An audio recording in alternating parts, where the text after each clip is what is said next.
Hey guys, tonight we drift back into the quiet stone corridors of history, where the candles flicker low. The ceilings drip cold, and someone, somewhere, is muttering about tax grain in Latin. You're not just reading about medieval kings tonight, are one. You slip under the thick woolen covers of a royal canopy bed, stiff from embroidery, and try not to think about the mouse rustling in the rushes underfoot.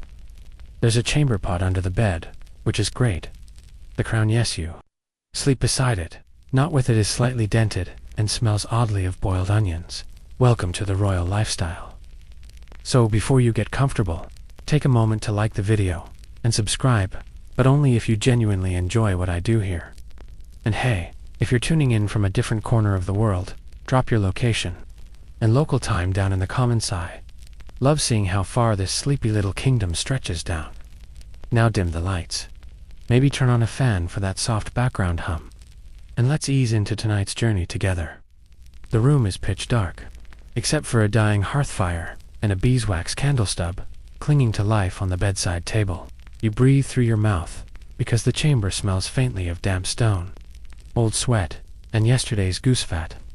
The walls are decorated with faded tapestries. One shows a boar hunt, another, a vaguely Christian lion mauling a heretic. You try not to read too much into it. As a king, you're not quite alone, of course. There are 2 guards just outside your door, pretending not to eavesdrop.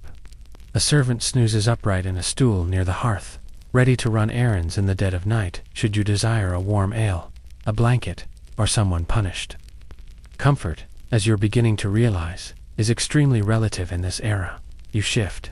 Under the covers, which are mostly wool and stitched patches, the mattress underneath you is a tightly packed bag of straw and horsehair. It's warm enough, but every time you move, something pokes you in a spot that wasn't sore before. Royal privilege indeed.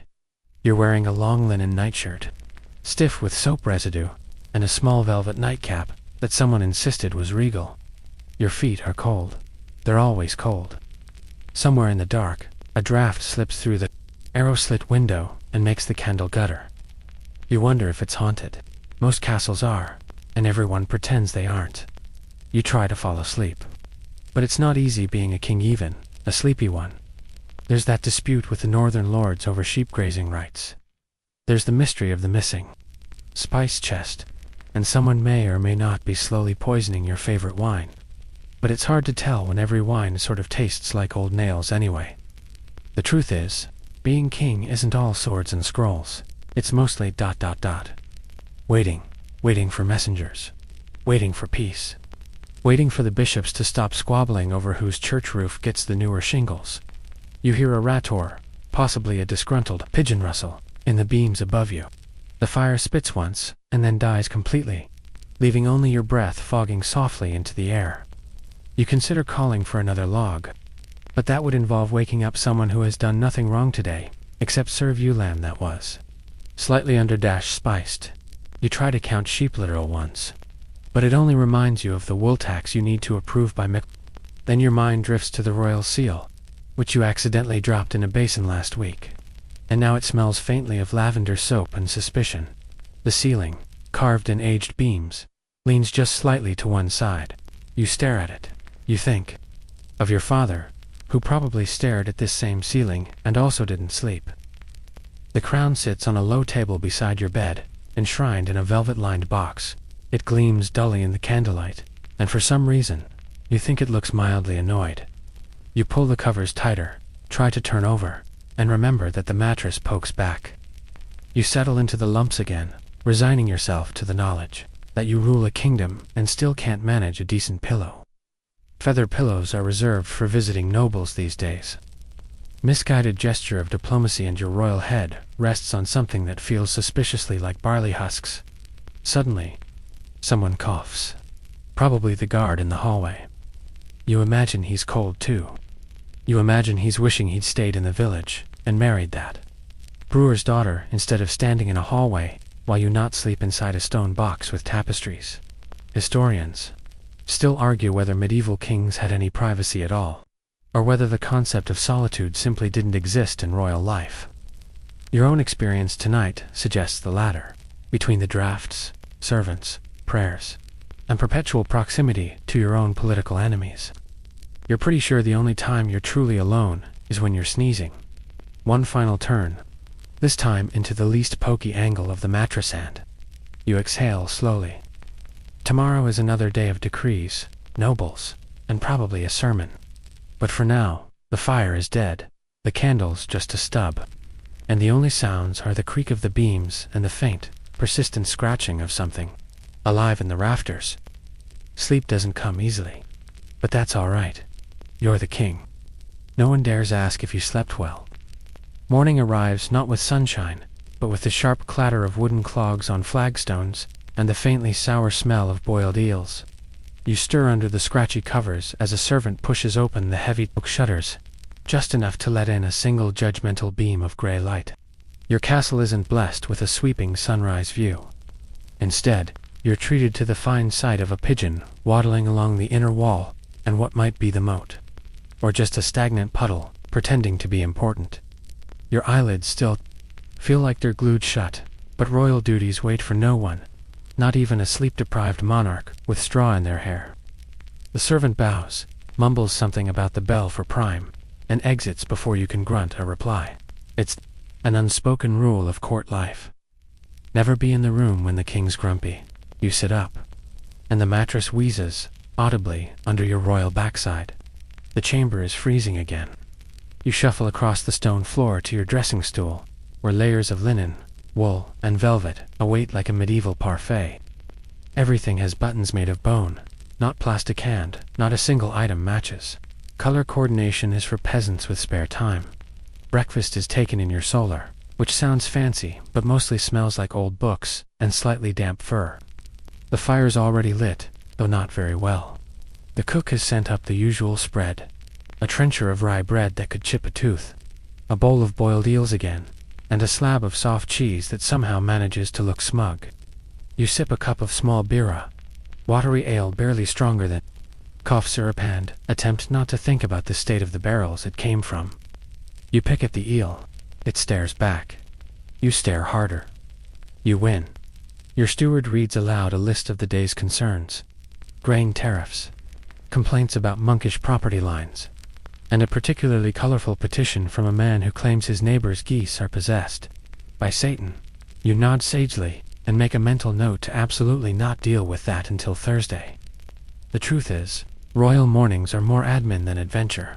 While tales of kings slaying dragons and charging into battle make the history books, the day-to-day is mostly, have you read this charter? And do we owe the bishop money again? You're basically a glorified landlord, except your tenants occasionally try to assassinate you. A messenger arrives, breathless from a dawn ride. He presents a sealed scroll tied with a string that smells faintly of goat. You break the wax your own insignia, of course, though it's chipped from that bathwater. Incident and skim the contents. News from the south. A minor noble claims the river's changed course and now belongs entirely to him. He demands you settle it personally. Naturally, you wave the scroll away and take another reluctant bite of eel. Historians still argue whether kings actually enjoyed these power squabbles or simply tolerated them like a medieval version of office email. Judging by the way you just sighed and reached for more cheese, it's clearly the latter. The court slowly gathers in the background, murmuring and scraping chairs. Nobles enter with the pomp of exhausted peacock's ridge robes, elaborate hats, and the unmistakable air of people who haven't done a day of honest labor in decades. One leans in to ask whether you've considered marrying off your cousin too, a rival duke's niece. You make a non-committal noise, because honestly, you don't even remember if that cousin is still alive. A jester skips into the room, juggling apples and shouting rhymed insults about your sleep hair. You try not to smile. He's the only person in the entire palace allowed to mock you without losing a limb. His doublet smells faintly of beer and violets, and his shoes have bells on them because subtlety is for bishops. Meanwhile, someone is trimming your beard. A man with hands steadier than any surgeon, using a blade that's been passed down since your grandfather's coronation. It smells of rosemary and something vaguely metallic. You tilt your head and think, not for the first time, that this is probably the most dangerous moment of your entire day. You're handed a parchment of royal warrants to sign, mostly approvals for grain shipments building repairs, and one request to pardon a pig that bit a bishop's sandal. You make a small mark at the bottom of each, your fingers ink-stained and stiff. The quill squeaks against the parchment. Someone coughs politely behind you. Then comes the breakfast debate. Oh yes, every day, the nobles bring some topic they've been stewing over since last feast day, and they expect you to pass judgment while still chewing your last bite of eel. Today's subject: who owns the fishing rights on the northern tributary, and whether it technically belongs to the crown or to the Abbey of St. Winifred. You suggest they arm wrestle for it, but they don't laugh. Nobles, as a rule, lack humor. Before noon, one fringe fact the scribes rarely mention: kings often use breakfast to vet loyalty. Who sits closest? Who speaks first? Who brings the choicest gossip? These were all subtle chess moves in the long game of court politics, and yes, someone always spills something on the king's cloak. Today, it's the Lord of Chippingford, who's once again knocked over his beer, and is now dabbing at your sleeve with a napkin made of what appears to be his own hat. You rise. Finally, the meal unfinished, but the eel defeated. Time for chapel. And then the long slog through justice petitions, royal favors, and whatever headache-inducing schemes the chancellor's got cooked up.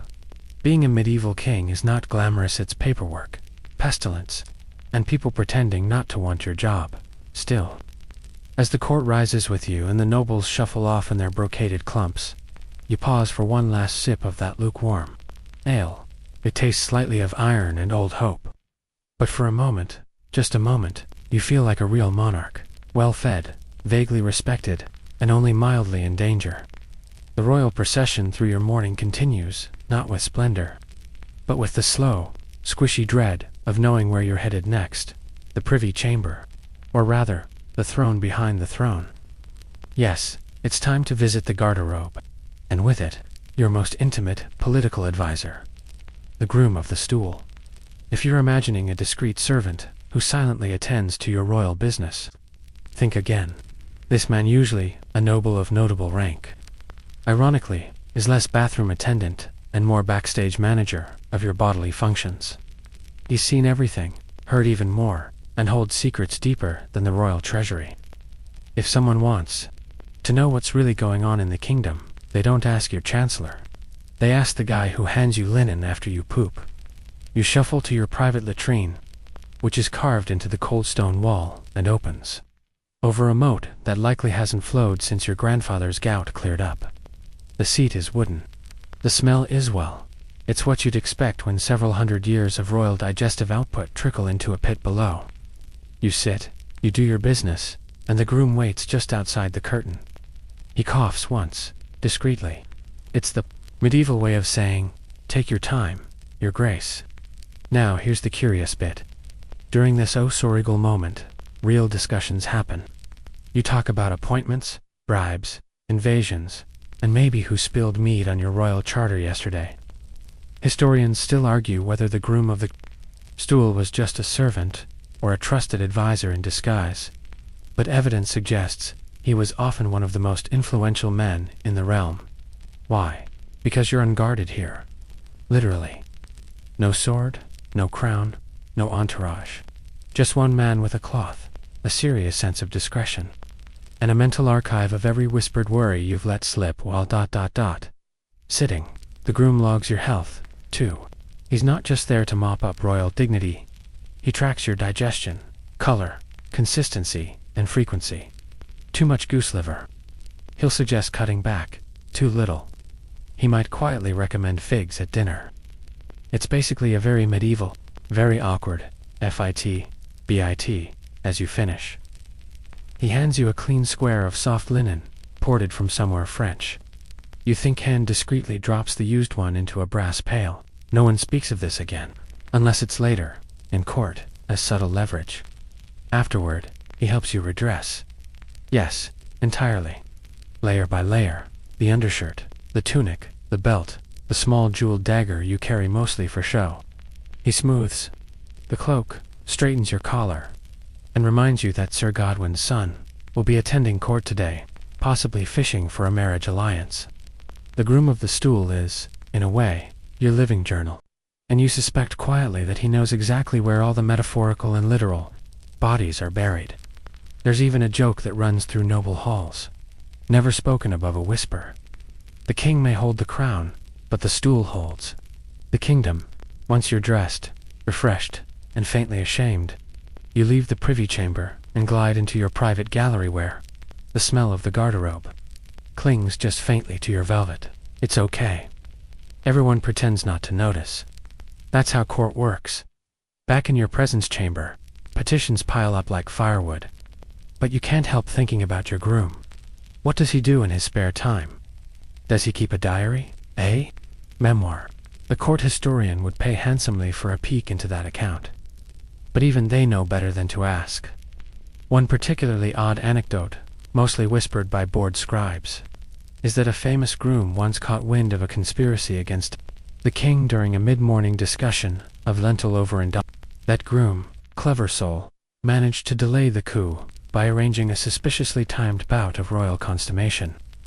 It gave the court just enough time to catch the plotters red-handed. Whether true or not, it's become one of those strange, almost believable legends that float around in the royal haze. Meanwhile, a page brings in a carved wooden box.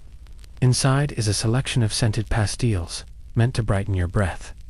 You chew one and immediately regret it. It tastes like cloves and fear.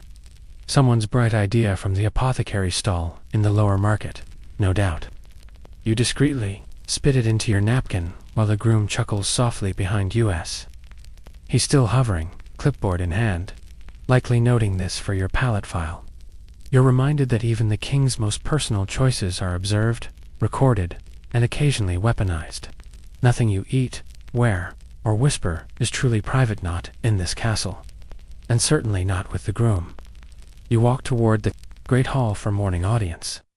The hem of your cloak just barely sweeps the rushes scattered across the floor, and somewhere behind you, the groom of the stool melts back into the background. Until the next visit, of course. Until the next. Secret. It's a strange relationship, really. One of intense trust and absolute vulnerability. And in a way, more enduring than any treaty or marriage alliance. You can fire a chancellor. You can exile a bishop. But your groom, he knows too much. He stays. One last thought crosses your mind as you reach for your scepter. Being a medieval king might come with power, privilege, and palaces, but in the end, your most indispensable advisor is the one who carries the towel. Now that your eel-heavy breakfast has settled and the business of the chamber pot has been processed, you make your way to the council chamber for what everyone cheerfully refers to as the king's daily business. Of course you and your aching backside know the truth. It's paperwork. It's parchment. It's people. And they all need something. You stride down the corridor, though stride might be a generous word. The stone floor is uneven. The soles of your boots are worn thin, and your left knee has been making a strange clicking noise since last summer's ceremonial joust. The walls are lined with old portrait Stoic ancestors who all appear mildly constipated and entirely disapproving. One of them is rumored to have been excommunicated for falling asleep during Lent. You try not to follow in his footsteps, though it's becoming increasingly difficult. The council chamber itself is grand, in a deeply uncomfortable way. Long wooden table, benches that creak ominously, a high-backed chair in the center that looks majestic but absolutely destroys your lumbar. Sunlight slants in through the narrow windows, catching dust motes that dance lazily, as if they know you're not going anywhere for the next 4 hours. You take your seat. Around you, a familiar circle of men in furt robes and carefully groomed beards gather like a herd of noble goats. There's your chancellor, who smells faintly of musty vellum, your treasurer, who carries 3 keys on a chain around his neck and never stops sighing, and your master of laws, who has an alarming habit of quoting Roman philosophers before 10 a.m., first on the agenda. Disputes over a bridge. Not even a magnificent bridge. Just a short, crooked plank crossing a stream near the edge of your realm. Apparently, 2 minor lords have decided it's the hill to die on, or, more accurately, the plank to squabble over. One claims it was built by his grandfather's serfs. The other insists it's the only route his sheep trust. You nod. You squint at the map. You think about setting fire to the map, but instead, you sigh and say you'll send a clerk to inspect it. That clerk is already regretting showing up to work today. Historians still argue whether medieval kings actually led these meetings or simply sat through them while secretly composing limericks. Today, you're definitely leaning toward the latter. There once was a lord from the moor. You'll finish it later. A merchant petitions to lower tolls at the eastern gate. He bows deeply, smells of garlic, and carries a scroll longer than your arm. You grant him 2/3 of what he asks, mostly because you like his hat. A noblewoman requests permission to host a midsummer fair involving fire eaters and a dancing bear. You raise an eyebrow and make a note to attend. Throughout it all, your scribe sits nearby, scribbling furiously. He uses a quill made from the feather of an extremely unlucky goose and occasionally blows on the ink to dry it faster. You're not sure if he hears what anyone says or just makes it all up as he goes. Sometimes, you test this by muttering nonsense under your breath, 3 turnips and a hedgehog's oath. He doesn't blink, just nods and writes it down. A courier bursts in, breathless, bearing a sealed message from the western border. There's been a scuffle again. Peasants this time, upset about grain prices or taxes. Or a traveling minstrel who insulted someone's goat. You send a letter back with a carefully worded message that boils down to, handle it, and stop bothering me before dinner. In between these discussions, the council finds ways to bicker with impressive creativity. One accuses the other of hoarding sheep. Another suggests someone's uncle is practicing sorcery. Someone else brings up a 2-year-old wine spill, as if it were a state matter. You stare out the window and daydream about simpler times. The plague. There's a momentary break while the steward brings in trays of almond pastries and watered wine. You accept one with a nod. It's stale. Everything is stale. You chew slowly while Lord Wexford begins explaining, in excruciating detail, why the tax on imported millstones should be reduced. You nod again. The groom of the stool would be proud of your patience. You catch yourself doodling in the margin of a parchmenton, absurd little drawing of a bishop riding a goat. You turn it into a griffin and pretend it's symbolic. Your scribe glances over and doesn't comment. You're beginning to think he doodles, too. Suddenly, the Master of Laws brings up the topic you've been dreading, the new decree. Something about inheritance, something about bastards, and everything about everyone getting very uncomfortable, very fast. You listen. You pretend to ponder, and then you suggest forming a committee. The room groans. You've bought yourself another 3 weeks of glorious inaction. And then, oh joy, it's time for petitions from the common folk. This is supposed to be the high point of royal justice, the moment you, in your great wisdom, descend from ivory tower to listen to the peasants. But let's be honest. You mostly hear stories about missing cows, haunted wells, and someone swearing that their neighbor turned into a toad after a thunderstorm. One man presents you with a carved wooden spoon he claims cures gout. Another offers a song about your greatness sung off-key and accompanied by a 2-stringed instrument that sounds like a duck having regrets. You smile politely and award them both 10 pence and permission to leave immediately. You sit back in your increasingly uncomfortable chair and glance at the hour candle, half melted. Still at least another turn to go. You could declare an early lunch. You should declare an early lunch. But your chancellor is now halfway through a monologue about parchment shortages in monastic scriptoria, and interrupting him might result in another sonnet. By the end of the session, you've signed 11 parchments, denied for marriages, and solved exactly 0 of your realm's actual problems. But somehow, everyone looks pleased, or at least less grumpy than usual. As you rise from the table, your knees creak in protest, and your cloak snags briefly on a nail sticking out of the bench. You free yourself with as much dignity as one can, while hunched sideways. The nobles bow, the scribes bow, even the goat doodler bows. You leave the chamber knowing tomorrow will be exactly the same, and somehow, that's comforting. You escape the council chamber like a man fleeing an ambush of ink and ego. The corridors stretch before you to May chilly, and lined with the quiet ghosts of decisions you didn't really want to make. Your cloak billows behind you in a way that feels mildly dramatic. though one corner is still damp from that spilled wine back in section 2. Time to retreat to your private chamber. Not for rest, of course. No, this is when the crown's true burden begins to itch. Literally, you remove the crown from your brow and place it carefully on the velvet cushion by the hearth.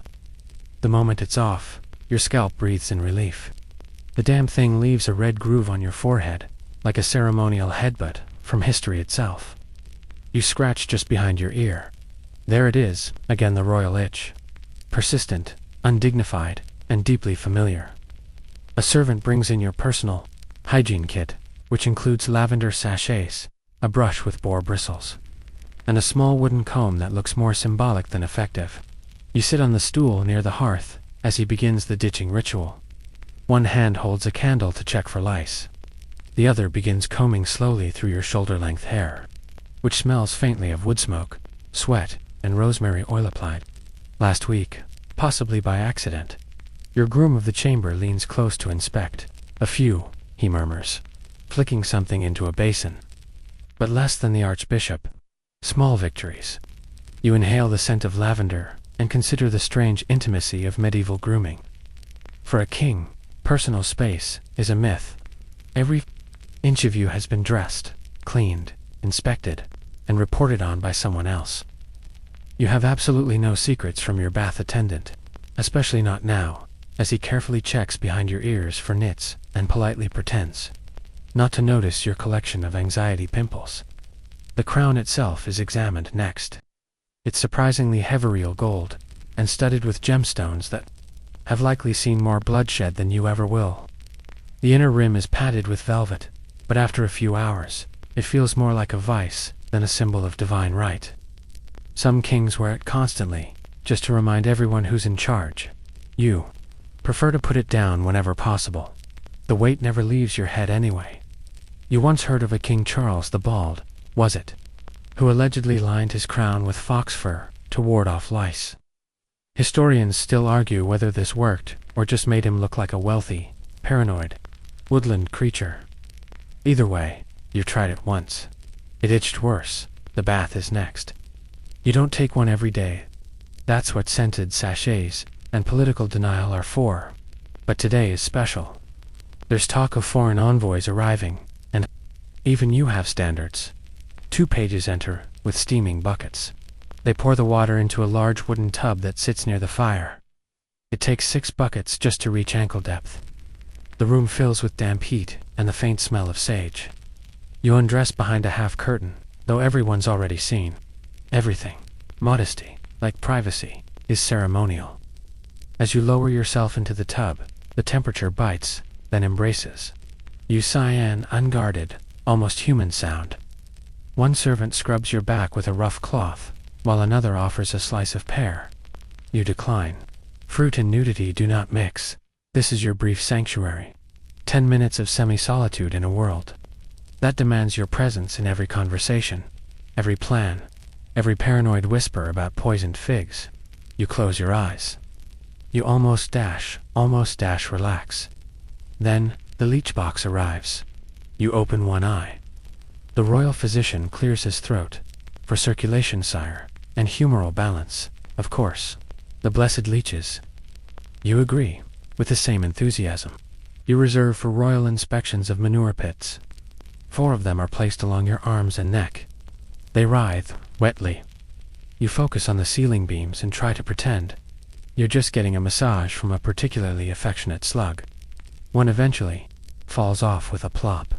A page collects it in a ceramic jar, labeled to be fed later. You do not ask. Leeches aside, your hygiene is surprisingly modern in concept, if not in execution. You brush your teeth with a twig soaked in salt and vinegar. You rinse with mint water that tastes like herbal disappointment. You sniff your armpits and declare victory. As you emerge from the bath, wrapped in linen and dignity, you notice something peculiar. A scratch behind your knee. Possibly from the saddle. Possibly from a curse. Possibly from the squirrel you swore was staring at you yesterday in the orchard. You resolve to ignore it, like every other monarchical health issue in history, as you're redressed in a fresh tunic and hose. Another thought occurs to you, one as persistent as the itch. Why do you even bother? The answer is simple. Optics. Cleanliness, even performative cleanliness, is a royal virtue. You don't rule by force alone, you rule by image. And smelling like a spiced garden is slightly more reassuring to your court than smelling like 2-day-old goose. You adjust your belt, slip your dagger into place, and glance in the polished metal mirror. It distorts your face slightly, making your nose look longer and your eyes unusually sincere. You frown. It's not an improvement. And yet, as you place the crown gently back atop your head, you feel it again, the weight, the warmth, the subtle pinch on your scalp that says, yes, you are in charge. You are itchy, but you are in charge. You step into the hallway once more. Regal, slightly damp, and smelling faintly of sage, vinegar, and nobility. Your cloak swings gently as you return to the quieter wing of the palace, the part they call the king's privy lodgings, though nothing about them is particularly private. The thick walls hush the echoes of court, and tapestries ripple slightly. In the breeze, slipping under ancient oak doors, you nod to a servant, who immediately pretends not to be rearranging your wardrobe for the 3rd time this week. Today, however, you're not just here to admire your impressively overstitched tunics. You're looking for something that's something. The hidden side of royal fashion, tucked into drawers and under cushions. Things no official inventory dares to list, but which you, the monarch, absolutely own. The royal wardrobe is a labyrinth of velvet fur, brocade, and highly questionable practicality. You run your fingers along the edge of a carved chest and lift the lid. Inside, love charms dot tiny pouches of dried herbs, pressed petals, and bits of ribbon, some tied by former queens, others by women whose names were never written down. You keep them not because they're magical, though you're not entirely ruling that out, but because politics and affection often share the same scented pouch. One even has a faint lipstick mark on the linen flap. You have no idea whose it is, but every time you see it, you feel a bit more ... Legendary, next drawer down, falcon hoods. At least 6, all embroidered, and one trimmed with peacock feathers. You don't currently own a falcon. You haven't hunted since the incident with the angry goose. But the hoods remain a small reminder of how kings are supposed to seem majestic and in control of creatures that can tear out a man's eye on a whim, a bit like your barons. Then, tucked behind a stack of festival gloves, each paired more absurdly bejeweled than the last, you find it. The preserved dolphin bladder. It's leathery, slightly translucent, and according to your physician, excellent for filtering spirits or warding off night demons. You're not sure which is more disturbing, that he said it with a straight face, or that you actually used it once during a thunderstorm, and the lightning did seem to avoid your tower that night. Historians still argue whether medieval kings truly believed in such objects, or simply kept them around as a kind of spiritual insurance. Your personal stance. You're not taking chances. Not after the baton net chapel incident. You move to the standing closet, an ornate wooden armoire, guarded by twin brass lions, whose expressions suggest chronic indigestion. Inside hang your ceremonial cloaks. One is lined with ermine and weighs more than most peasants. Another has a collar so high it once got caught in a chandelier. And then there's the summer robe, airy crimson, and embroidered with tiny gold beesage, one angry-looking and absolutely pointless. You wear it once a year, and every time someone sneezes near it, your scribe records a bad omen. Beneath the cloaks are your casual crowns. Yes, that's what the steward calls them. There's the travel crown lighter, smaller, prone to falling off during high winds. There's the council crown, dented slightly where you once knocked it against a candle holder and then there's the diplomatic circlet, designed to seem humble, but still remind visiting dukes that you outrank everyone within smelling distance. Near the back wall is your favorite object of all, the mirror on a rod. A recent invention, one of those strange ideas whispered in from the Italians. A small, polished metal disc, affixed to a stick. So you can check the back of your head for bald spots without summoning a servant. You use it more often than you'd admit. One's hair is a matter of state, after all. A knock at the door. You freeze, then casually kick the dolphin bladder under a robe. Your master of revels enters, announcing the entertainment list for this evening's feast. He's dressed like a runaway curtain and smells faintly of burnt honey. He runs through the acts, a fire juggler, 2 lute duets, and a troupe of tumblers who once performed upside down for a bishop and now have permanent neck issues. You nod, approvingly, then remind him again not to schedule the animal handler until after the main course. Last time, the goat ate half your cheese plate. Once he's gone, you return to your wardrobe exploration. You open a narrow drawer and find a tiny pewter box. Inside is a scrap of parchment, carefully folded. You unfold it. 1 sentence. Remember, to breathe. You don't know who wrote it. Possibly a court alchemist. Possibly your mother. Possibly yourself. During one of those long nights where your crown pressed down a little too hard. You refold it, slip it back into the box, and place it beneath the gloves. Not everything in your wardrobe is absurd. Some of it is armor. Some of it is nostalgia. You lean back, taking in the overwhelming smell of waxed leather, cedar shavings, and whatever that sachet from Flanders was supposed to be, cloves, burnt clams. This room, for all its fancy cloaks and ceremonial belts, is less about fashion and more about identity. The you that rules, the you that performs, the you that people expect to see well coiffed, clean-scented, vaguely mystical. The real you is somewhere under all that velvet and charm pouches.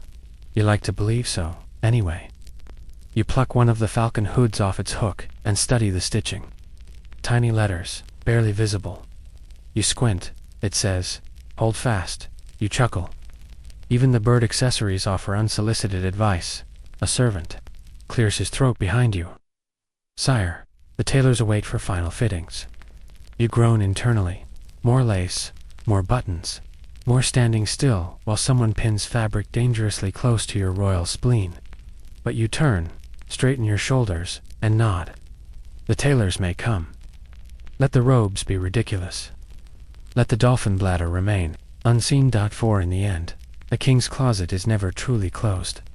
You leave your wardrobe behind, less like stepping out of a closet, and more like escaping a feathered, brocaded jungleland. Return to the outer grounds. The sun has risen slightly higher, casting a hazy glow through the castle's narrow windows. It's still more gloom than gleam. But at least now you can see where you're going without stepping directly into a decorative suit of armor. Time to check on the royal menagerie, because yes, as king, you own a collection of beasts. Some exotic, some ridiculous, and all very expensive to feed. It's tradition. One doesn't simply rule with law and armies. Alone you must also impress visiting nobles with creatures they've only read about in half-translated Roman bestiaries. You pass through the stone arch that leads to the lower courtyard, where the smell of hay, dung, and slightly terrified poultry greets you like a sloppy old friend. A royal beastkeeper, a man who always seems to have straw in his beard, no matter the hour, bows deeply and begins his usual overly detailed update. You pretend to listen. Something about a molting lynx and a goat with abandonment issues. You make your way toward the pens first. The lions. Yes, lions. Gifted from a North African prince, whose name everyone keeps mispronouncing. They live in a reinforced wooden enclosure that rattles slightly every time one of them stretches. The male eyes you with regal disdain, which is fair, considering you named him Edward after yourself. His mate Eleanor is napping in the corner, completely ignoring the rooster pacing nervously outside her pen. The lions are a hit with visitors' proof that you, the king, command not only men and armies, but the very kings of the animal world, except during mating season, when Edward screams like a banshee, and everyone pretends not to hear. Next, the ostriches. Nobody really knows what to do with them. They were a gift from a foreign ambassador trying to curry favor, and you've kept them mostly out of pity. They look confused, peck at their own shadows, and occasionally try to eat iron nails. One of your scribes insists this is a myth. The ostrich disagrees. Further down you reach the aviary. Hawks, falcons, and an incredibly depressed peacock who refuses to display his feathers, no matter how many romantic poems are read to him. Your falconer bows, holds out a glove, and offers you a rather jittery kestrel. You decline. Last time you tried falconry, The bird mistook your hat for prey and launched an attack mid-sermon. Now comes the more mysterious section of the collection, the mythical enclosure, or as your beastkeeper calls it, the budget hole. Here live the creatures that are, frankly, hard to explain. First is the dragon. It's actually a crocodile, but you and your court have agreed to call it a dragon for diplomatic flair. It was shipped from a faraway land in a straw-packed crate and immediately bit a kitchen boy. Now it mostly sunbathes and makes ominous hissing noises at monks. Beside the dragon is your prized unicorn, a large, slightly belligerent goat with one horn that's been trained to walk in circles and glare meaningfully at people. It fooled a visiting baron's wife once. She fainted and then demanded to buy it. You declined, mostly because you enjoy the unicorn's ongoing feud with your gardener. There's also a monkey who wears a tiny doublet and was taught to bow. You're convinced he's smarter than half your council. Once, you left a parchment unattended and returned to find it signed badly, but still legibly with a smudge that vaguely resembled your chancellor's seal. Coincidence? Maybe. Conspiracy? Definitely. Historians still argue whether royal menageries were truly for education, diplomacy, or just an expensive way to flaunt imperial superiority. You've decided it's a mix of all three, with a dash of theater. After all, when a visiting noble sees your dragon, their letters home will sing praises, and you get to pretend your moat is just a warm-up act. A young page appears with a basket of apples and asks if you'd like to feed the deer in the upper grove. You nod. You always feed the deer. They don't demand treaties. They don't write petitions. They just nibble your sleeve and look grateful. You walk uphill toward the grove, your boots squelching slightly in the damp soil. The deer appear, ghost-like between the trees. They bow their heads slightly, not out of respect, but because you're holding snacks, you offer an apple slice. A gentle crunch follows. For a moment, your kingdom feels quiet, peaceful, almost manageable. Then someone screams. It's your falconer from below. Apparently, the depressed peacock has escaped and is now stuck in the bell tower. Again, you sigh. Brush deer slobber from your fingers and turn to head back down. Royal beastkeeping is not glamorous. It's not always practical, but it serves a purpose. It reminds everyone, including you, that power isn't just about swords and scrolls. It's about spectacle, wonder, the illusion that your reach extends even into the realm of the wild and Untold. And when your subjects see your menagerie, when they whisper about lions and dragons and that goat that might be magical, believe, if only for a moment, that their king is not merely a man in itchy robes, but something more.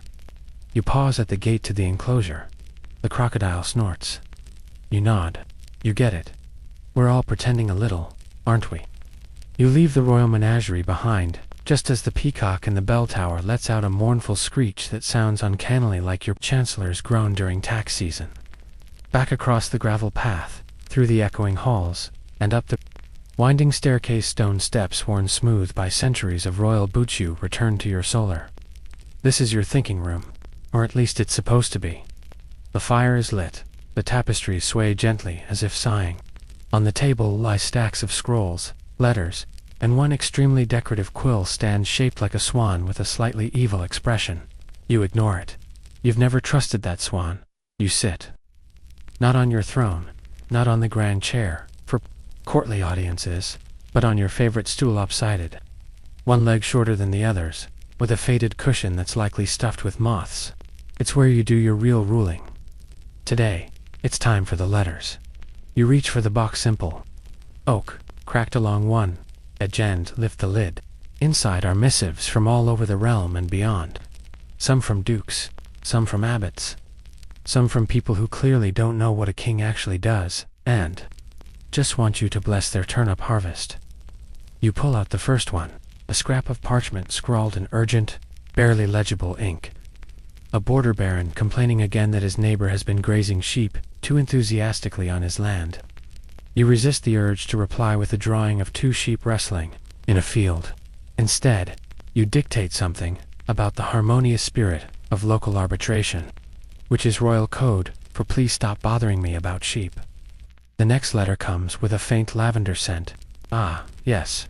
Lady Cecily again. Her handwriting is immaculate, her language coy, and her message once again deeply ambiguous. Is she proposing marriage, threatening it, asking for a position at court, or subtly demanding revenge for that forgotten dance last winter? No one knows. Least of all you.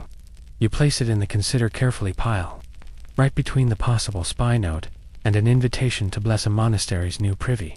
A third letter arrives on golden parchment. The seal is unfamiliar, a foreign prince, perhaps. You break it open.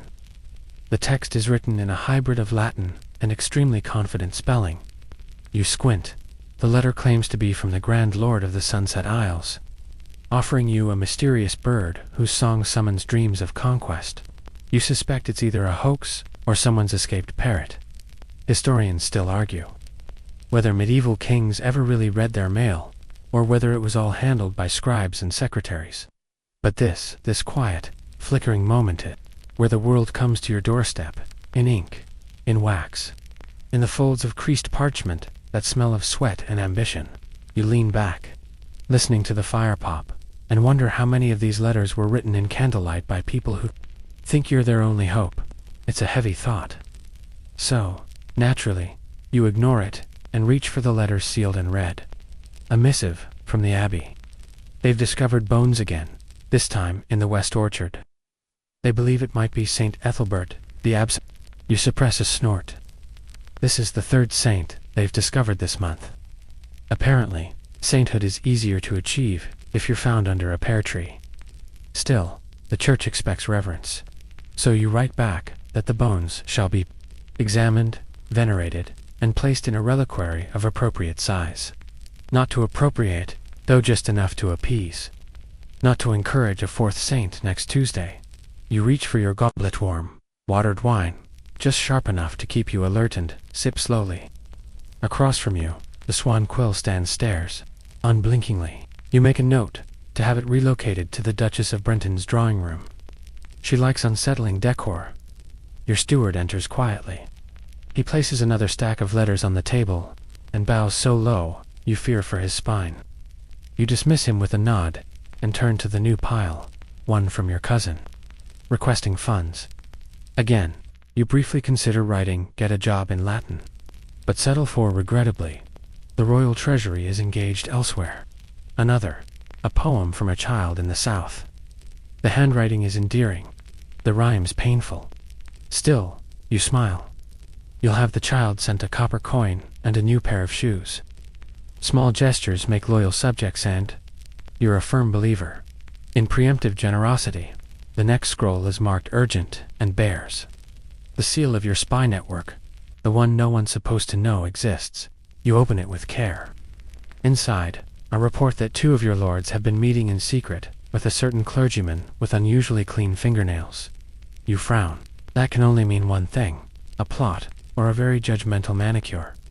You scribble a note to have their wine slightly watered and their messengers delayed by accidental detours.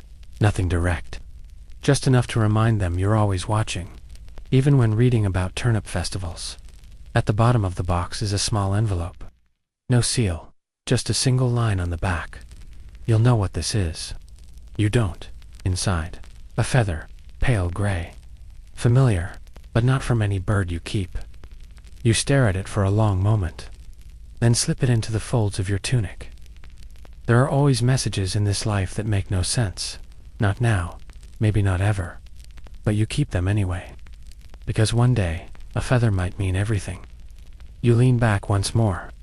The stack of letters is gone. The fire burns lower. Outside, a bell chimes softly from the chapel. Your time in the solar is done. You stand, stretch, and feel the stiff pull of your cloak at the shoulders. Your knees crack. Your fingers tingle with ink. And somewhere in the distance, the peacock finally stops screeching. Letters finished, thoughts scattered, and one feather tucked close to your chest. You return to the world that expects a king. And not just any king. Afternoon slants golden through the high-arched windows, and your stomach grumbles in a way that reminds you you're not just a king. You're a mammal with surprisingly vocal intestines. Time for the royal midday meal, known among the scribes as the second most politicized event of the day. after your morning frown. You step into the great hall, your boots echoing across the stone floor freshly strewn with fragrant Russia's sweet flag, lavender, and something you strongly suspect is just hay pretending to be herbaceous. The long tables are already lined, with nobles pretending not to eye each other's seating arrangements too closely. Yes, status is everything, and no one wants to be stuck beside Lord Witherby and his never-ending cough again at the center. Your raised platform that high table awaits, flanked by two intricately carved chairs that no one ever sits in unless they're trying to propose a marriage alliance or sneak into your will. You sit, immediately. A servant places a linen napkin across your lap. Another adjusts your goblet, angled by 1 inch. A third lights a candle, despite it being broad daylight. All this fuss, and you haven't even seen a crumb of bread. The steward of the table enters with a flourish that would make a theatrical goose jealous. He announces the first course, roasted venison with almond glaze, spiced apples, and a garnish of rosemary arranged to resemble your coat of arms. You glance at the platter. It looks like a mildly flustered deer has exploded in artistic protest. Still, it smells divine. You accept your portion with a small nod, and suddenly the hall bursts into its strange symphony-clinking goblets. Mumbled blessings, awkward chuckles, and the occasional wheeze from someone halfway through their mutton. You eat slowly. Not because you're savoring it, though. The sauce is impressive, but because everyone watches you eat like it's a form of prophecy. If you chew thoughtfully, it means the venison is blessed. If you grimace, it's a sign to the kitchen that someone is getting demoted to carrot-chopping duty. If you sneeze, it might trigger a theological debate. The royal taster lingers a few steps away, nervously chewing a piece of what you just ate. You lock eyes with him briefly. He gives you the thumbs up. You continue eating. To your right, the Bishop of Endersley leans in to murmur something about ecclesiastical funding. You nod, half listening, while fishing out a piece of apple from your molars with your tongue. Something about re-roofing the abbey with gold leaf. You respond with a vague, kingly "we shall see," which translates roughly to "not unless." St. Peter himself shows up with a hammer. Across from you, Lady Margwyn daintily pecks at a quail's wing while launching a polite verbal assault on her cousin's heraldic colors, orange and purple, in a standard. The audacity. You pretend not to hear, but silently agree. It is a crime against aesthetic decency. Suddenly, a trumpet sounds not for you, but for the second course, this time, eel pies, spiced turnips, and what the steward calls a saffron surprise, which usually just means someone got heavy-handed. In the pantry, you eye the eel pie with cautious reverence. Eel is one of those foods that's either sublime or slightly resentful in texture. You take a bite. Today it's the former as you chew. A small commotion breaks out to tables down. A young page, barely old enough to hold a trencher properly, has dropped a jug of ale onto Sir Bertram's lap.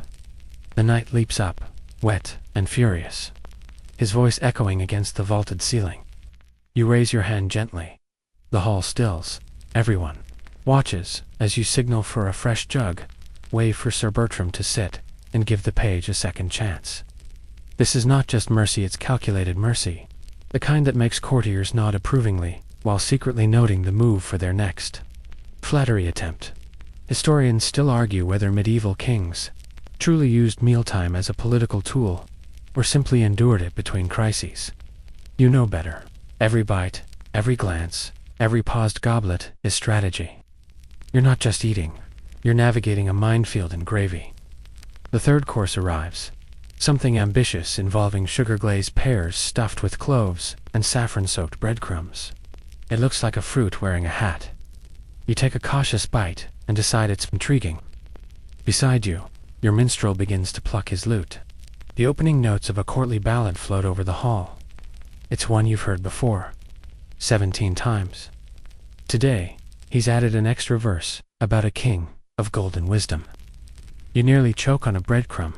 Toward the end of the meal, someone begins handing around wafers imprinted with your family crest. They taste like holy paper with a faint aftertaste of licorice. You force a smile. It's tradition. And tradition in court is only slightly less sacred than your royal undergarments. As the wine flows and conversation loosens, Subtle things start to happen. Alliances shift. Favors are requested behind hand fans. Cousins sneak each other's scraps under the table in exchange for whispered secrets. You watch it all with the weary eyes of a man who's seen 3 generations try to politicize a roast duck. You dab your mouth with a corner of the linen napkin and rise, signaling. The end of the meal, everyone stands. Some bow, some curtsy. One unfortunate gentleman knocks over his goblet, trying to do both. You exit the hall, belly content, but mind sharper than before. You've learned who's aligning with whom, who's testing your patience, and which noble may try to sneak a proposal into your bathhouse next week. All without uttering more than a dozen words. As you walk toward your private chapel, for a moment of silence, and maybe digestion, a servant offers you a candied almond. You take it, sweet, crunchy, satisfying. The feast is over. The chessboard remains. You leave the dining hall at a dignified pace, sequel parts, regal glide, and cautious digestion. The candle smoke follows you, curling in your wake like the ghosts of 100 previous feasts. Somewhere behind, the steward is arguing with a page about whether the saffron surprise was too surprising. You escape into the side corridor that leads to the private chapel. The sound softens here. Stone walls close in. Footsteps are hushed. Voices fall to whispers. You pass the stained glass window depicting Saint Elric holding an eel like a sword, a local favorite, whose legend is mostly built on a misread scripture and one extremely bored monk with a paintbrush. You push open the heavy door and enter the chapel alone. The scent of beeswax, aged oak, and centuries of breathless prayer surrounds you. A single candle flickers near the altar. You cross yourself out of habit, out of fear, out of some ancient itch to be watched by something kinder than your advisors.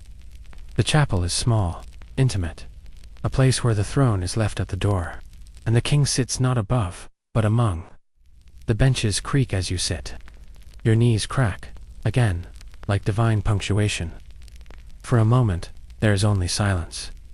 You stare at the crucifix, not the fancy jeweled one reserved for coronations, but a simpler, carving rough, lopsided, made by a craftsman who clearly prioritized spiritual truth over symmetry. There's comfort in that. You breathe. You remember. You remember the coronation, the heat of the oil, the way your crown itched even then, before you had a single tax policy.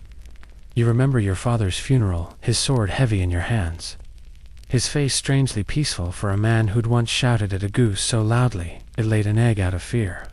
And you remember your mother smiling, then coughing, then smiling again. Her hands always smelled like thyme. She once told you that a king's truest strength wasn't his army or his sealet, was his silence. It's what you don't say that people fear, she said, tucking your hair behind your ear. And, sometimes, what you never say becomes legend.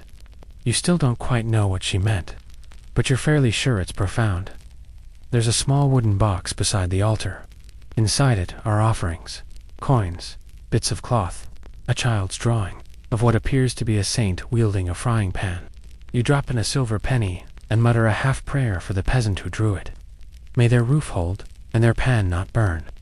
Then you kneel. It's not for show. No one sees this. Not your scribe, not your guards, not even the ambitious squirrel from the orchard. Just you, the darkened chapel, and a feeling that maybe, if you breathe long enough, you'll remember who you were before all of this.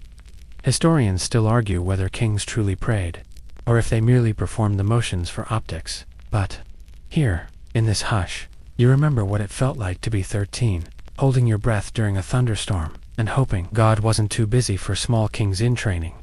You whisper something to the air, not a command, not a speech, just ... something, a hope, a thank you, a please let today end without Arvolt sort of murmur.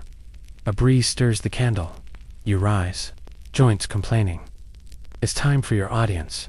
This is the public part of the day, where you must appear again, this time not as a man knee-deep in eel pie and quiet longing, but as a monarch, supreme, serene, and ever so slightly terrifying. You make your way to the audience chamber. A throne waits at the far end, raised, padded, gilded within an inch of its life. It was commissioned by your grandfather after his horse stepped on a bishop during a wedding, and he felt the need to balance public opinion. It glows under the afternoon light, like a golden trap. You sit. It creaks. Somewhere in the tapestries. A mouse sneezes. The crowd enters. Nobles, petitioners, 2 monks from a nearby abbey, claiming a miracle involving a loaf of bread and a singing raven. You signal them to wait. The steward begins reading the order of the audience. A dispute over land, a question about royal patronage, a marriage request between 2 extremely cross-eyed cousins, who may or may not be attempting to unite their estates, or just create the most confused heir in history. You respond to each with the solemnity expected of your station, a slow nod, a furrowed brow, occasionally a raised eyebrow that says, "I am listening, but I may also be contemplating the mysteries of the universe." It works. At one point, a jester stumbles in with a chicken, not part of the schedule. He juggles eggs. One breaks on your steward's shoe. You nod approvingly. The audience laughs. The steward seethes. You've bought yourself a week of relative silence from him. A worthy egg. Then dash her, Lady Stall, poised eyes that see too much. She walks forward and bows so low you can see the scar on the back of her neck. A story there. One she's never told. She presents you with a tapestry, her own stitching. It's of a stag under a silver tree. The symbolism is not lost on you. You say nothing for a long moment. Then, softly, beautiful, she meets your gaze.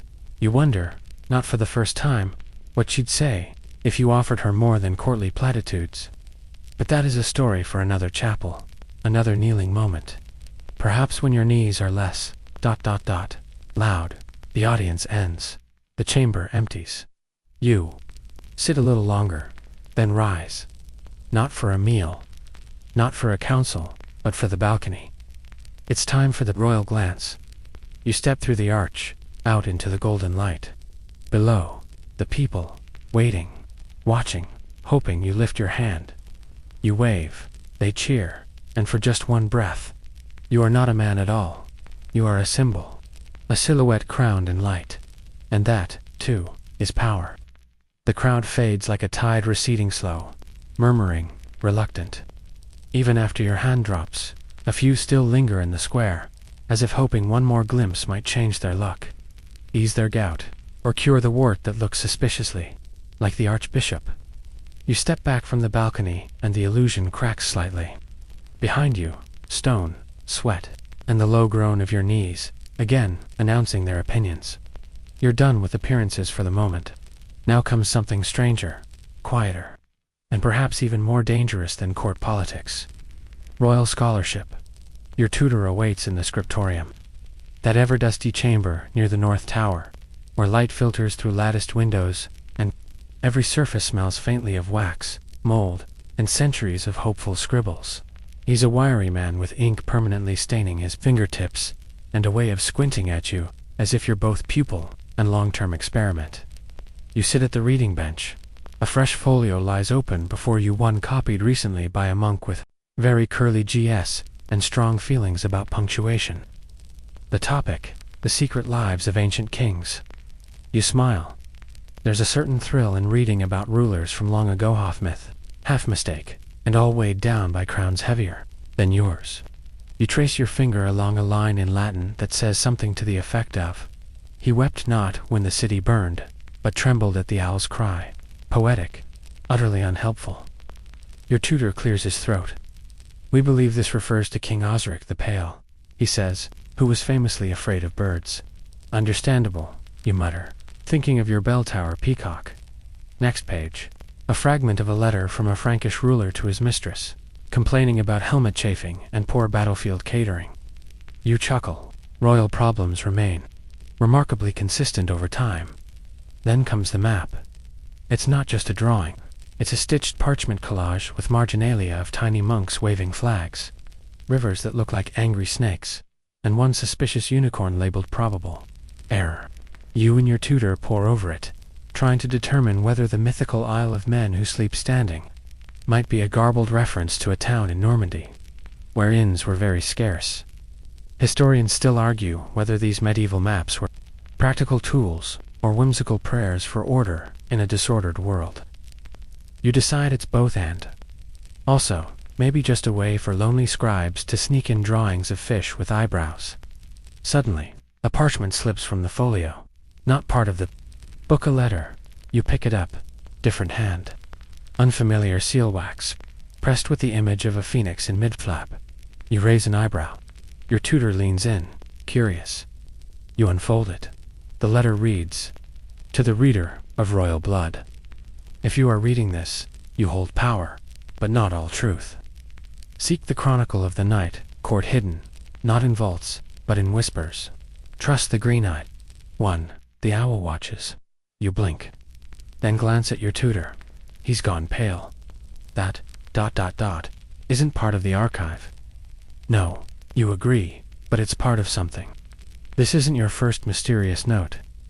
Being king attracts oddities like jam attracts ants. Last spring, you received a message claiming to be from a talking carp in the convent well. Turned out to be a drunk nun with a flair for ventriloquism. Still, this feels different. You tuck the letter into your sleeve. "I'll study it later," you say. Your tutor hesitates, then returns to his ramblings about Osric and bird phobia. You let him go on while your mind drifts. Trust the green-eyed one. You know at least 6 green-eyed courtiers. 7, if you count the cat that lives under the apothecary's chair.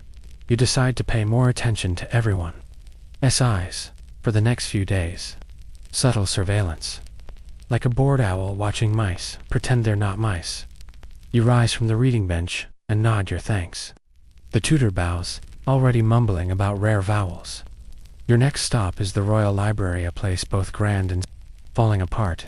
Shelves creak with the weight of knowledge no one's asked about in years. A corner still smells like damp vellum from the roof leak last winter. You once tried to commission a new section, but the carpenter took one look and moved to another kingdom. You run your fingers along the spines: Latin, Greek, Norman French, even a strange volume in a dialect no one can read, but which makes your court musician weep slightly when he hears it aloud. Every book a memory, every scroll a rumor someone once thought important enough to write down. There's comfort here, and danger, because if there's one thing you've learned, it's that power doesn't just live in armies and alliances. It lives in pages. You pause in front of an unmarked cabinet. Inside, the royal dream journal, not yours. Your ancestors. Centuries of scribbled night visions. Madness, prophecy, and complaints about indigestion disguised as holy insight. You open it at random. Saw a silver wolf, wearing my crown. It spoke in my brother's voice. Felt both comforted and cursed. Ethelstan 3, 1147, you close it. Slowly dot your own dreams rarely make it to parchment. Too many shadows, too many flames. And sometimes, your mother's voice telling you to put on socks. But tonight, perhaps you'll add an entry. You leave the library just as a bell rings somewhere in the south. Wing soft, urgent, and echoing. Not a danger bell. Just a reminder. You've promised to speak with the apprentices every year. A handful of noble-born youths and over-ambitious commoners are brought to court to learn the arts of governance, which mostly means how to balance scrolls, keep secrets, and avoid getting stabbed with metaphorical daggers in the side. You enter the side chamber. They rise. 6 of them, in various states of nervousness and acne. You smile. The royal smile. The one that says, "I will not eat you today." Ask your questions, you say. Sitting on the small bench, reserved for informal talks, they do. Is it hard being king? One blurts. Clearly the brave one. You pause, then say, harder than wrestling a greased pig. Easier than explaining taxes to Lord Bartholomew. They laugh. A few write it down. You admire the optimism. Another asks, what's the greatest danger to a crown? You glance at your sleeve, where the phoenix-sealed letter still hides. You smile again, thinking the crown makes you special. It doesn't. It just makes you visible. Silence. You end the session with a nod and a small piece of advice. Always. Keep a pouch of dried lavender in your boots. It repels rats and bad dreams. They leave, murmuring. You lean back, alone again. It's late now. Time to prepare for the strange quiet that follows knowledge, letters, and prophecy. Tomorrow will bring more whispers, more maps, more secrets sewn into shadows.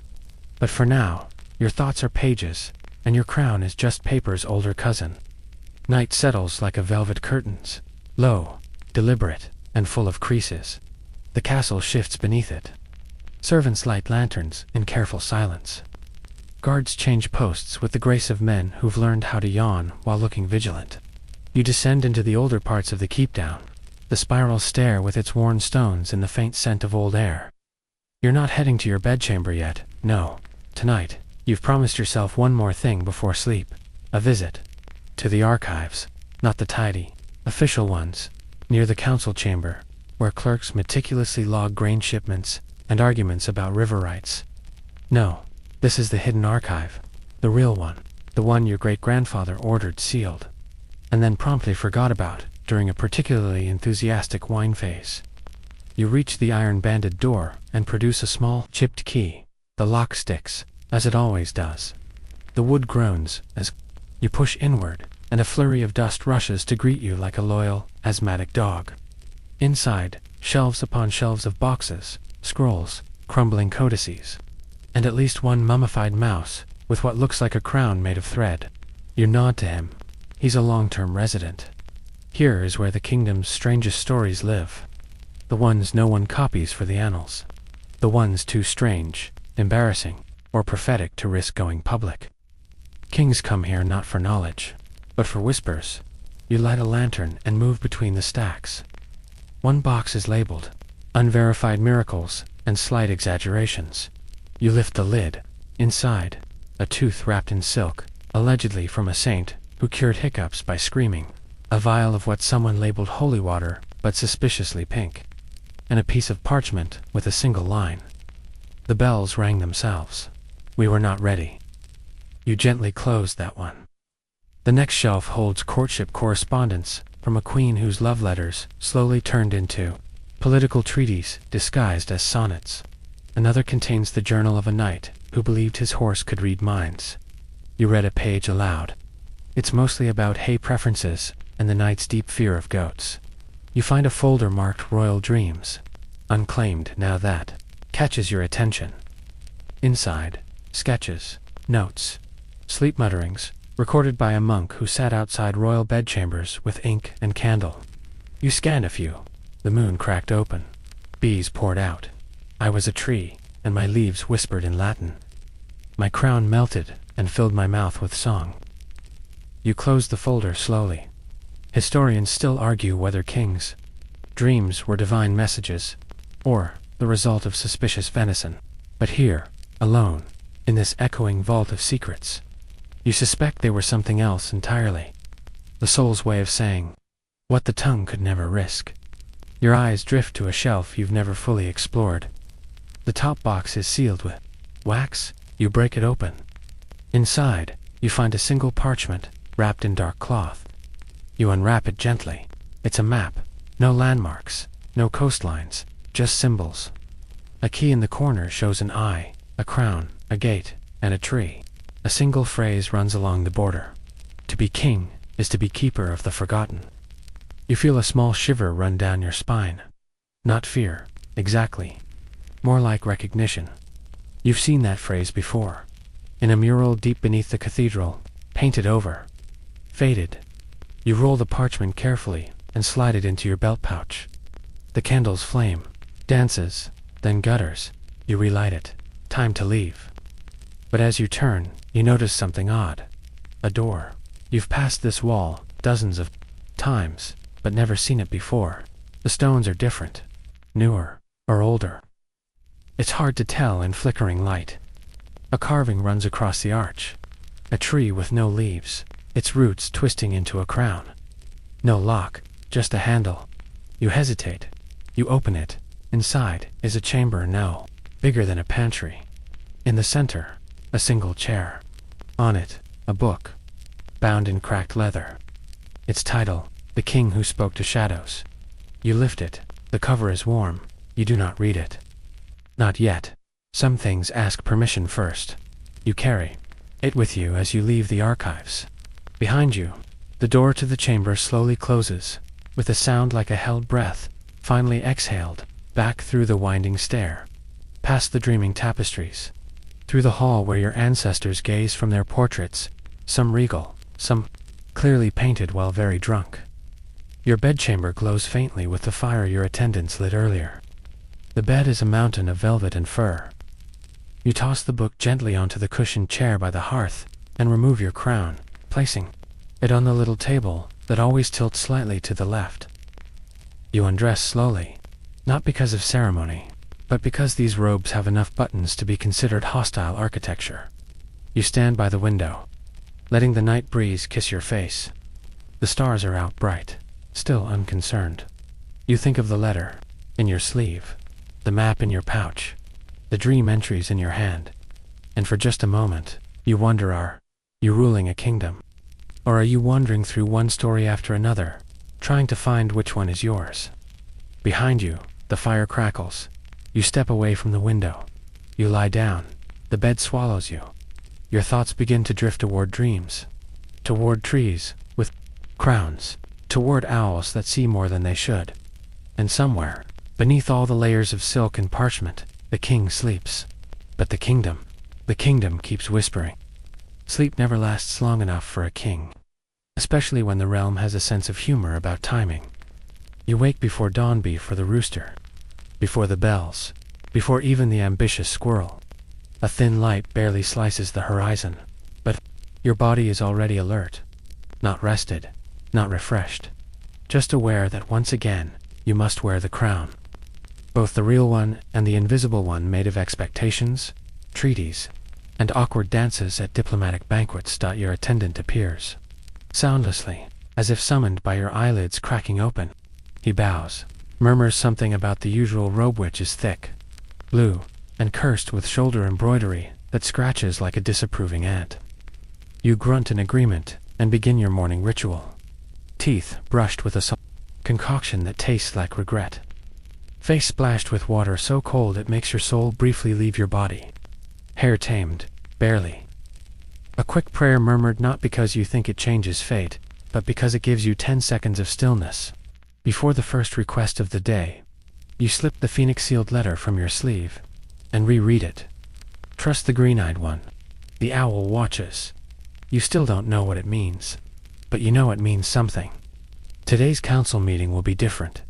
You dress more simply, well, as simply as a king ever does.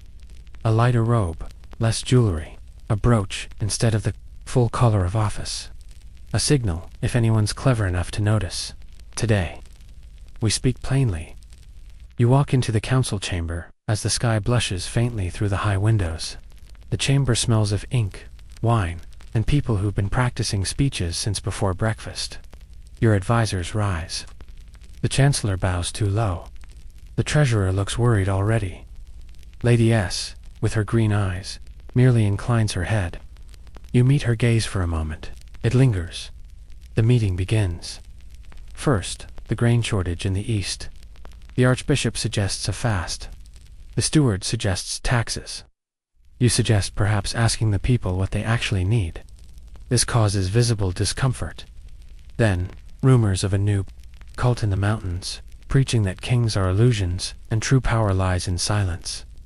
Someone suggests sending soldiers. You suggest sending an artist instead, to sketch their symbols. We can't fight what we don't understand, you say. Chewing absently on a candied fig. Everyone nods like you've quoted. Scripture. Next. Border tensions with the north. Again, the Duke of Harling proposes building a bigger wall. The captain of the guard recommends sending hawks with messages of strength.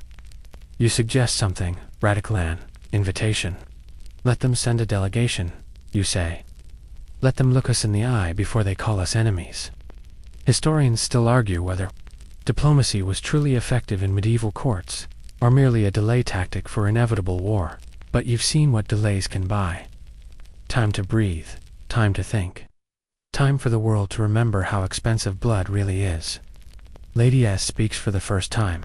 She suggests a courier be sent with a gift, something subtle, a tapestry, an old map, a poem. Her eyes find yours again. You nod. The map, from the archive. You'll send a copy. Let them wonder. Let them think you know more than you do. Sometimes, mystery is stronger than any sword. The council continues. Discussions blend into each other like wine spilled on parchment. There's talk of rebuilding bridges, sponsoring a festival, and whether the palace goose should have its own official title. You veto that one before it gains traction. As the meeting nears its end, you hold up the phoenix-sealed letter. Who among you recognizes this seal? You ask, voice calm. Silence. Lady S steps forward. It's old, she says. Older than any noble house still in court. It was used by the Watchers. A hush falls. The Watchers, an old order. Half spy network, half monastery, half myth, said to have served the crown in secret, passing messages in riddles, truths in fables, and sometimes when necessary poison in poetry. You ask no more questions. But you fold the letter carefully and meet her gaze once more. After the meeting, you walk with her through the East Garden. The roses here bloom later than the others, reluctant, stubborn things. She picks one and hands it to you. Your father trusted them, she says. The Watchers. You nod quietly. Then she adds, and they trusted him, until they didn't. You hold the rose a little tighter. Later, in your solar, you unfold the mysterious map again. The eye, the crown, the gate, the tree. You've seen these before. In carvings, in murals, in dreams. You remember last year's eclipse, the way the court went silent, the way even the dogs stopped barking. You remember hearing a whisper then, low and strange, beneath the laughter of drunk lords. When the crown forgets the roots, the kingdom rots. You didn't know what it meant. You're beginning to. You summon your master of secrets. He appears within the hour, dressed as always, like a man you'd never remember twice in a tavern. You hand him the letter and the map. Find the night court, you say. He doesn't flinch. He just bows. It will not be quick. It doesn't need to be. As he leaves, you sit back and feel the weight of something shifting. Not just power, not just danger, meaning something larger than the usual complaints about sheep and saints. Something ancient, watching the owl. You look up. A shadow moves across the high windows. You shake your head, smile to yourself, and whisper, if you're going to send me riddles, at least have the decency to send answers to. The fire crackles in response. Outside, the castle prepares for dusk. But you're preparing for something deeper. The kind of mystery that doesn't arrive with trumpets, but with a whisper, a map, and a green-eyed warning. Dusk bleeds across the courtyard like spilled ink, pooling in corners, sliding between stones, softening everything it touches. From your high tower window, the world looks quiet, gold-tipped, peaceful, almost dreamlike. But beneath that hush, the castle stirs with the subtle rhythms of a place that never truly sleeps. You don't feel tired. Instead, you feel watchful. You've always thought nightfall was when a king truly ruled, not in the public eye, not on the throne, but in the secret, unspoken choices. Who you send letters to, who you allow to visit, who you deny, silently, with nothing more than stillness. You light your own candle this time. A flick of flint, a brief hiss. The small flame flutters to life, casting a delicate gold halo over your desk. You retrieve the book you found in the hidden chamber, The King Who Spoke to Shadows.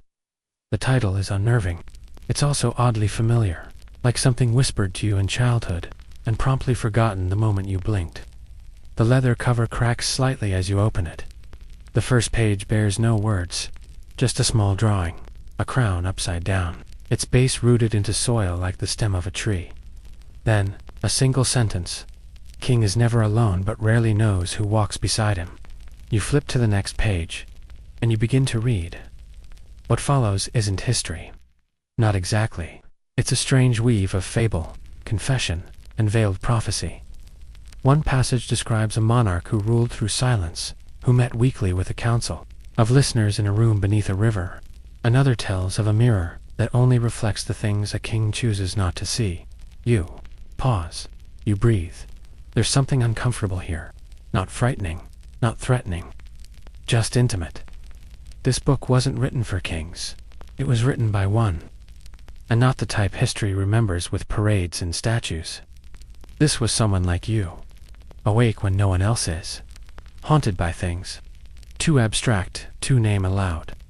Historians still argue whether this book is genuine, apocryphal, or the result of an exceptionally artistic case of cabin fever. But as you turn the pages, you don't feel like a reader. You feel like a character. You stop at a page with a passage circled in faint red ink. When the stars align in the east, and the green-eyed warns, and the tree shows root beneath the stone, the gate may open again. If he dares to knock. You read it again, green-eyed warns. Lady S., the tree beneath the stone, the carving over the hidden archive door. The gate may open again. The mysterious door you found wasn't a gate, but what if it was only the first? Your pulse quickens, but you remain seated, still like you were taught. Movement reveals panic. Stillness invites answers. You close the book gently. For the first time all day, you feel like you're not inside your own story. You're inside someone else's memory, and you're only just beginning to understand the script. There's a knock, not your attendant, not a summons, just a soft, deliberate knock. You rise cautiously. You open the door. Lady S stands there. Her robe is dark green, simple, her eyes even greener in the candlelight. "I thought you might be awake," she says, as if it's the most ordinary thing to find a king staring into prophetic literature after sunset. You step aside. She doesn't hesitate. You sit across from each other, the book between you. "I've seen that," she says, nodding toward it. "In the archives." "No." She hesitates. "In dreams." You blink. "Since I was a child," she continues. "My mother told me stories, riddles, really. About a tree that grew from a crown. About a king who would ask the right question." "What question?" you ask, barely whispering. She leans forward. "Why the kingdom remembers what the king forgets." You're silent then. "I think I'm starting to remember." She nods. You ask what she knows of the Watchers. She answers without pause. "They never left. They just changed clothes. Some became priests, some scribes, some companions to kings, and you. I was raised among them, taught to listen. To what? To the parts of a king no one else dares speak to. You let the silence settle between you like ash. Then you say what you've never said to another soul. I dreamed of an owl," you tell her. "Its wings were fire. Its eyes were the stars." She doesn't flinch. "It's called the Night Herald." You ask, "What does it want?" Her voice softens. "For you to stop pretending you're only made of laws and etiquette. That strikes something in you, something deep and weary and old." You don't respond. Instead, you rise. You take the candle. You open the secret drawer in your desk, the one even your steward doesn't know about, and retrieve the map. The one with no roads, just signs, the tree, the eye, the gate. Lady S studies it in silence. "There's another door," she says. "Not in the castle. Beneath it. Beneath." She nods. "The foundations. Before the stones. Before the palace was built." Your mind reels. Beneath the chapel. Beneath the scriptorium. No. Older, you think of the well in the eastern courtyard. Closed off centuries ago. Said to be haunted by whispers. You remember what the old gardener muttered once, sweeping leaves. "Don't listen when the well hums. It remembers too much." You always thought it was madness. Now maybe not. Lady S stands. "We can go there tomorrow," she says. "Not tonight." She smiles faintly. "Tonight, you're not ready. But listen, the gate only opens when you carry the right question into the dream." You nod. Slowly she leaves without further word. You close the door behind her and return to your chair. The fire is nearly out. You open the book once more and turn to the last page. It's blank save for a single line, freshly written, still wet. "We will meet again, in root and shadow." Your breath catches. You don't remember writing that, but maybe the crown remembers more than you do. You close the book, and finally, you prepare for sleep, not as escape, but as entry into something deeper. Section 15. Sleep comes slower tonight. Not from restlessness, but anticipation. You lie still in your vast bed, its canopy a carved cathedral of stars and vines. The chamber is silent, save for the steady tick of the old-time candle and the soft shift of sheets against skin. Outside, the wind brushes against the shutters, like fingers tapping out forgotten lullabies. You feel different, as though something ancient has begun to uncurl. Inside you something with memory, weight, and a voice you've only just begun to hear. The map, the book, the watchers, the green-eyed one. You close your eyes. Sleep does not descend, it rises. Like mist from beneath the stones, folding over your body, cooling your limbs, stilling your thoughts. The sounds of the waking world stretch thin, and then they're gone. You begin to dream. It starts in a forest. Always a forest. Thick-trunked trees, bark like wrinkled skin, moss glowing faintly underfoot. You're barefoot. The soil is warm, soft with centuries of fallen leaves and secrets. You walk. Each step is strangely silent, like your feet remembers something your mind does not.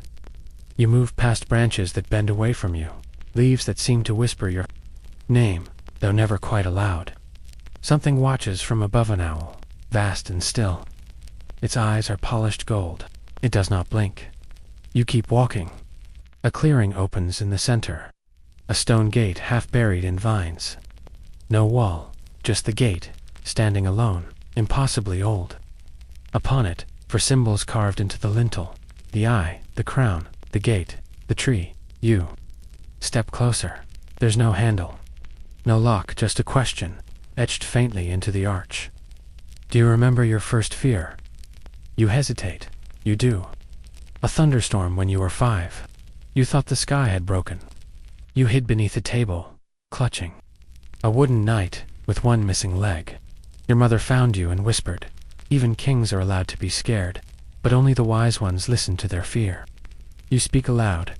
The sky, the stone hums, the gate shifts, opens not with creaking or thunder, but with a sigh, like a story being remembered. Beyond the threshold, darkness, not void, but potential, a space waiting to be filled. You step through, suddenly. You're not in the forest anymore. You're beneath the castle, but not the current castle. This place is older, its stones rougher, colder, as though they were never meant to be touched again. The air smells of forgotten pages, root water, and memory. Your footsteps echo, even in your dream. You pass archways sealed by vines. Whispers coil through the corridor. Words just out of reach. Names, dates, promises. You stop at a chamber inside. Lit by a single flickering lantern is a throne made of intertwined roots. Living, breathing. The bark pulses faintly with light. Atop it, an empty crown made of ash and gold. You do not sit. You kneel. Because you understand now. This is the place before kingship, the foundation. The unspoken realm that feeds the visible throne above. And you are its keeper now. A voice fills. The air not spoken, not male or female, not young or old. Just voice. You are not the crown. You are the soil it grows from. Rule from above, yes. But remember what lies beneath. You breathe in deeply. The roots shift slightly, as though accepting you. Then you wake. The candle has burned down to its base. The sky outside is still black, but lighter at the edges. Dawn is almost here. You rise quietly. Dress in silence. Take the map, the letter, the book. You walk to the eastern courtyard. No one stops you. The guards don't even stir. It's as if the castle, too, is holding its breath. The old well waits, covered by iron bars and legend. You lift the latch. It opens easily beneath. A ladder, weathered but intact. You begin to descend, stone by stone, deeper than anyone living remembers. The air shifts, cooler, older. You reach the bottom. It is not just a well. It's a chamber, the same chamber from your dream. You feel no fear, only clarity. You kneel. You whisper, "I remember." The roots stir. The whisper returns. Then you may begin. And for the first time since your coronation, you do not feel like you are pretending. You feel real and watched. But not alone. The gate has opened. The story has begun. Let the pace slow now. Let the noise fade. The stone beneath your knees is cool and steady, like the earth's oldest memory. The candlelight dances gently, casting long shadows against ancient walls. You breathe slower, deeper. The dream still lingers behind your eyes, soft as parchment, quiet as moss. The roots around you shift once more, but not to frighten. Just to remind you they are there, always there. Beneath the throne, beneath the crown, beneath the history people speak and the truths they forget to write down. The wind above carries the first notes of birdsong. Soon, the castle will stir again. Servants will light fires. Scrolls will be passed. Someone will likely ask about breakfast, but not yet. For now, you are suspended in that rarest of moments, between waking and sleeping, between remembering and ruling, between the crown and the soil. Hold that feeling, just a little longer. Let your breath deepen. Let your thoughts settle like dust on old vellum. The story will be here tomorrow. The kingdom too, but tonight, you've walked deeper than most ever dreamed to go. And you are not lost. You are only resting good. Night King. Sleep well.